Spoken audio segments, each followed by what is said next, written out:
Welcome there, people of Runescape, to my second episode of the Ironman series. The last time we got our tier 50 Necromancy weapons, and this time it will be not very different.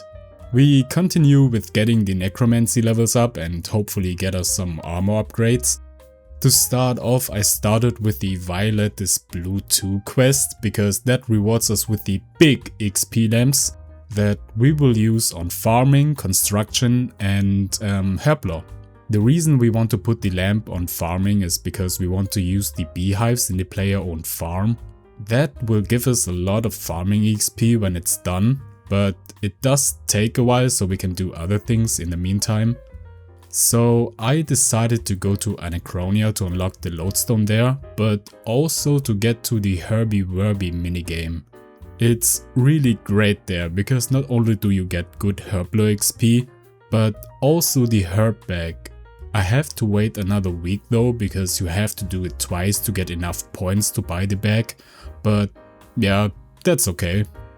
Anyway, I went back to the camp and unlocked the lodestone, and that's about it. We will have to come back here eventually, because we still have to build the camp in the future, but yeah, this will take a while, you know, because of the resources. After that I decided to do another smithing and mining grind, cause this time we want to get to level 65 in smithing.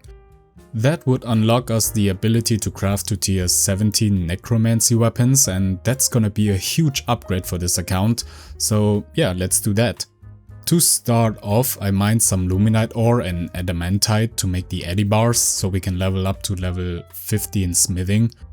Also, I don't think that I explained it in the last episode, but you can smith yourself the ore boxes, which is pretty neat. You also want to upgrade them with the next best tier of ore you have. Like from bronze you go to iron, from iron you go to steel, and from steel you go to mithril. You get me. The good thing is, while you are mining you can fill these boxes with ores and you don't have to bank them that often, so it's a really good time saver. So yeah, if you don't have them, go get them. What are you waiting for? To level 50 I made eddy plate bodies, because you can upgrade it and make boreal ones at the end to get a good chunk of XP. So that was not a big problem, we got in 50 in like no time, but the runite grind was a little bit longer. I did some calculations again, right? And we had to mine approximately over 950 of luminite and runite ore to get to level 65. And man, let me tell you that was such a tedious task to do, because it does take us a long time to get that. But even though it took us a while, it was pretty much AFK, so that made it a little bit better. I just went and watched some Outdoor Boys video, so that was pretty cool and made it enjoyable, you know. Also, to make this smithing progress more AFK, I did the rune gloves instead of the plate bodies, because it requires only one bar, so I could do them all in one go. I don't have to heat them all the time, like the plate body, and yeah, you also can make the burials with them. It's great. 100% would recommend. And with that being said, we finally reached 65 smithing. Ah, life is great. While I was doing the grind, I did some wilderness flash events and got me some pretty good loot too. I got a black dragon egg out of the sacks. We can't use them right now, but in the future that would be coming in handy for sure, you know, for the player owned farm. And not only that, we got a draconic visage and some ranged brawling gloves, and I would say that's pretty lucky. I don't know what to do with the visage, to be honest. For now it's just staying in the bank and yeah, rotting away. I think when I get to high alchemy I'm going to alch it to get some GP. But yeah, I don't know. We also got a bunch of black infernal ashes out of them, so we can use them on the wilderness altar for some quick prayer levels. I do like that prayer is easy now. It was always such a grind to do the prayer levels back then, but now it's so easy. And honestly, I'm having a great time right now. Later I decided to do the Rune Mythos quest so we can make the Necromancy runes, because that's gonna be important for later when we do the tier 60 and tier 70 weapon. Also, it is a requirement for the easy tasks in the City of that you have to do. You just have to make some spirit runes and yeah, that's it. I went and completed the other easy tasks too, and when we were done we are rewarded with the Underworld Grimoire 1. And let me tell you that this item is great, because all the normal and big bones we receive from monsters will be sent automatically to the ritual storage box. We don't have to pick them up anymore, and that is a great quality of life upgrade. But not only the bones, in addition to that, ashes will be also sent to the bank, which is absolutely great for rituals. And with this grimoire, I thought it would be nice to go and collect some ashes, and the best place to do that is in the haunted mines. But before we did that, I leveled up Necromancy for a bit and realized that we are level 60 in combat, and yeah, that is enough for us to get our first Reaper task. With that being said, I went to Dev's office and got us our first task, and we had to kill the giant mole 3 times. Well, I think it's the only boss you can unlock at that level, but it doesn't matter. I prepared myself for the fight and yeah, went in.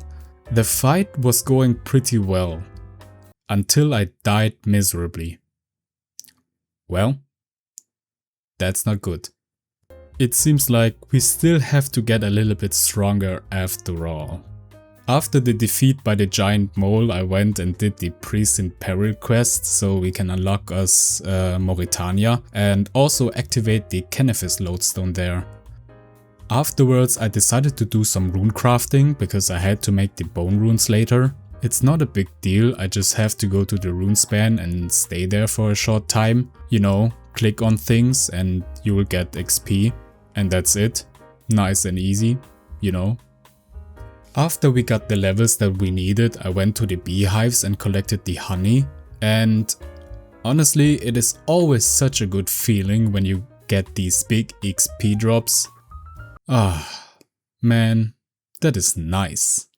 When that was done, I went back to the skeletons and we got to level 60 in Necromancy, and now it's time that we got ourselves the tier 60 upgrade.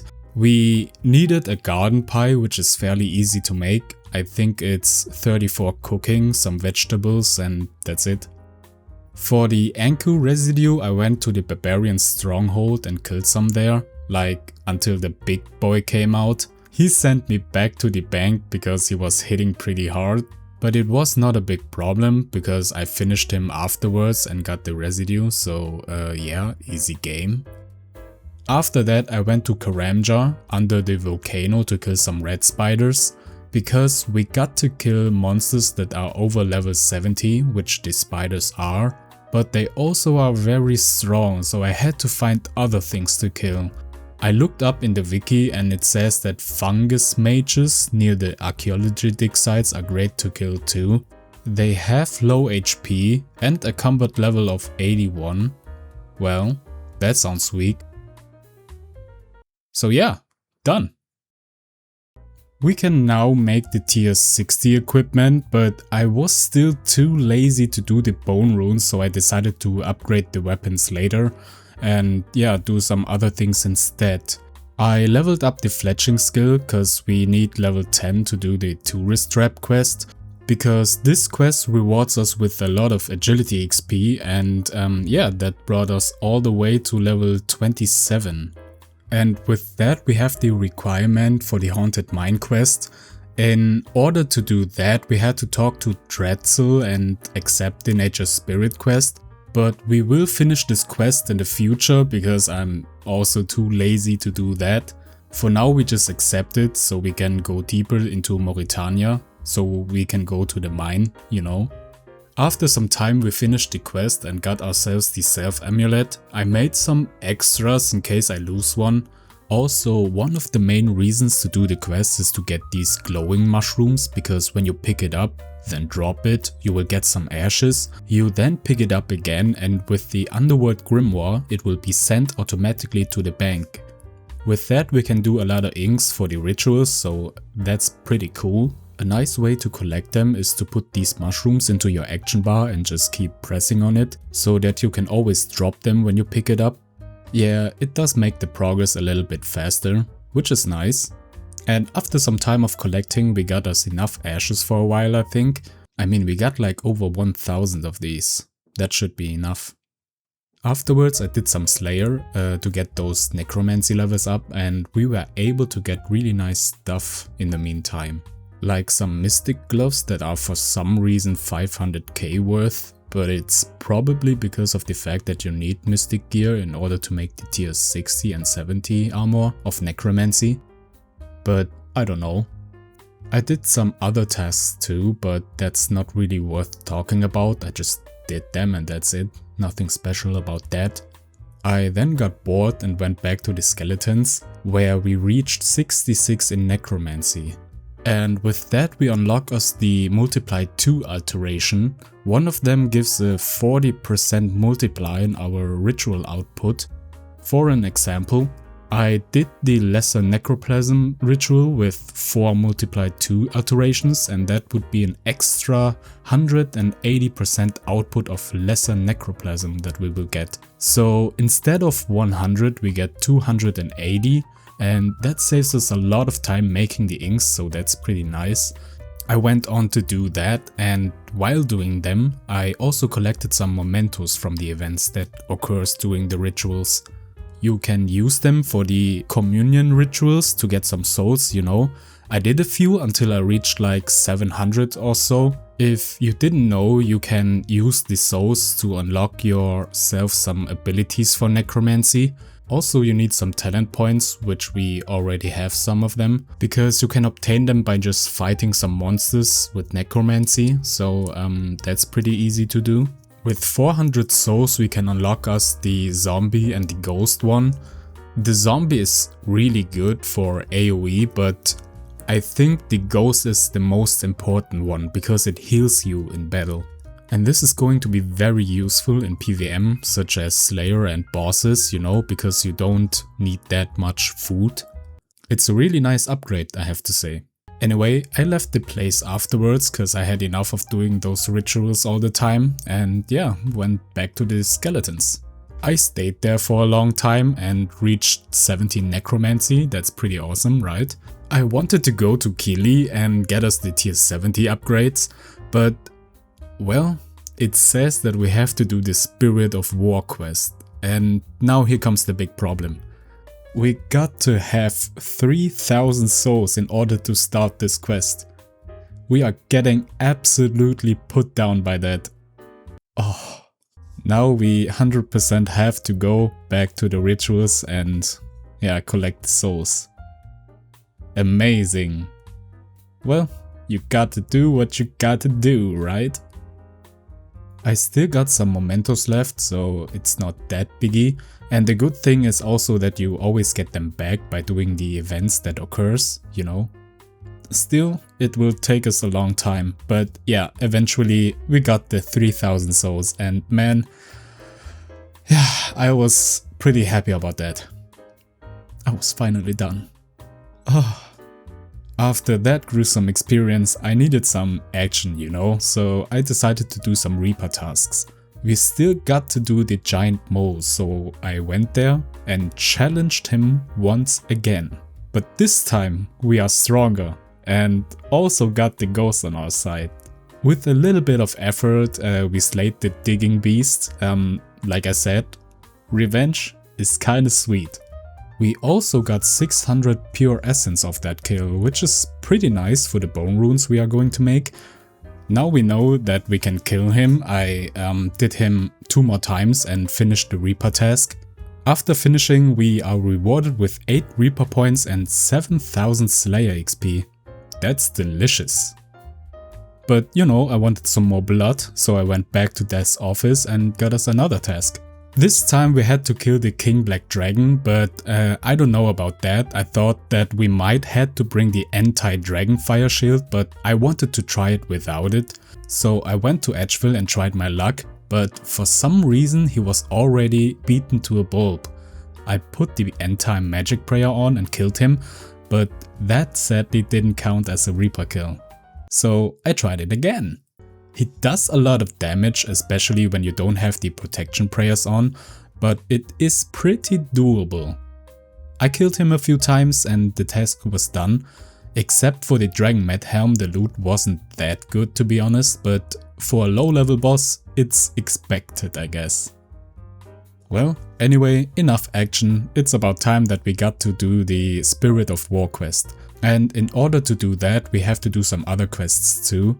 The first one is the Ghost Ahoy quest, which is pretty quick. After the quest we got us the Ectofile with unlimited teleports to that place. We can use that for future farming runs when I remember to do them. And also now we can do another quest that is required. That is the Vessel of Harbinger quest. It was quick too, so we did that in like no time. And that should be all the requirements for the Spirit of War quest, so I started it.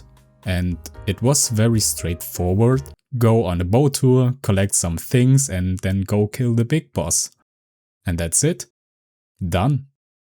I headed my way to Kili and actually went for the tier 70 power armor upgrade because it doesn't matter wherever you choose the tank or the power one, you can always make the weapons with it. So that is nice. We had to kill the giant mole and the Calphite Queen 5 times to get the task done. So it's pretty straightforward. But before we do that, we had to collect some materials for the weapons. We just need adamantite, rune and orichalcum bar to make the unensouled normal bar. After that I went and sold them and yeah, we got ourselves the bars. Also we needed 150 bone runes, so I made them. That's it. Nothing much to say. Now we have to get 5 hideous mole skins from the giant mole and 5 royal chitin, I think that's what they call. I don't know how to pronounce it, but from the Calphite Queen, you get me. We killed the giant mole before, so it wasn't big of a deal to get the 5 hideous mole skins. Also, he's very annoying when he digs up and shows in a different location, but besides that, it was a piece of cake. Also, I didn't get anything good from him, which is really sad. The Calphite Queen on the other hand will be a bit more difficult, but not that much. She has like 2 phases and some protection prayers against melee, ranged and magic, but because we are doing her with Necromancy, it really doesn't bother us. Also, when I went to kill her, I forgot to bring a rope, so that was kinda funny. Anyway, I went in there and it went pretty good. Afterwards, I also went to Draenor to go to War's Retreat because now that we got a kill on her, we can actually use this place for a quick way to get to the boss. Just talk to War, he explains something, but I didn't listen to him. And then we can go and tune the first portal to the Calphite Queen. And I'm honestly very grateful to have this, it's such a great time saver. I went on to kill her another 4 more times and we got all the royal chitin we needed. Sadly, we didn't get any good loot out of her, but that's okay. Naturally, we are going back to Kili, gave her the items and then she rewards us with the tier 70 upgrades. First I made the tier 60 weapons and afterwards I made the tier 70 and oh boy, these things looks sick. This is such a huge upgrade to this account, let me tell you that. And now we should deal a lot of damage with them. So to test them out I went to the Next Wilderness Flash event, which was the Falling Star one. There are 2 phases in this event. In phase 1 you have to mine the Fallen Star and that's about it. But in phase 2 there will be some fire creatures to defeat. In order to get the loot you have to deal 70,000 damage in total, which is a lot for a new account. It wasn't possible for me with tier 50, but now that we got the tier 70 ones, it is totally possible. It is a thing of beauty. Now I'm not one of those leeches anymore. instead of running, I can now face those enemies, which is pretty cool. Anyway, I opened up the sacks and we got some nice loot, but also another ranged brawling glove. Better than nothing, right? Well, and that's about it. Now that we got our tier 70 weapons, we can do a lot of more things now, so I'm happy about that. It was a long grind until this point, but that's what RuneScape is all about, right? And one last thing before I end this episode, I really appreciate the feedback on the first episode from you guys.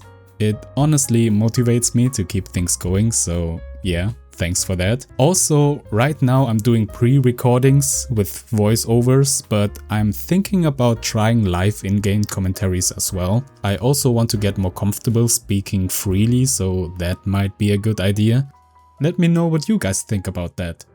And until then, have a great time grinding. See ya!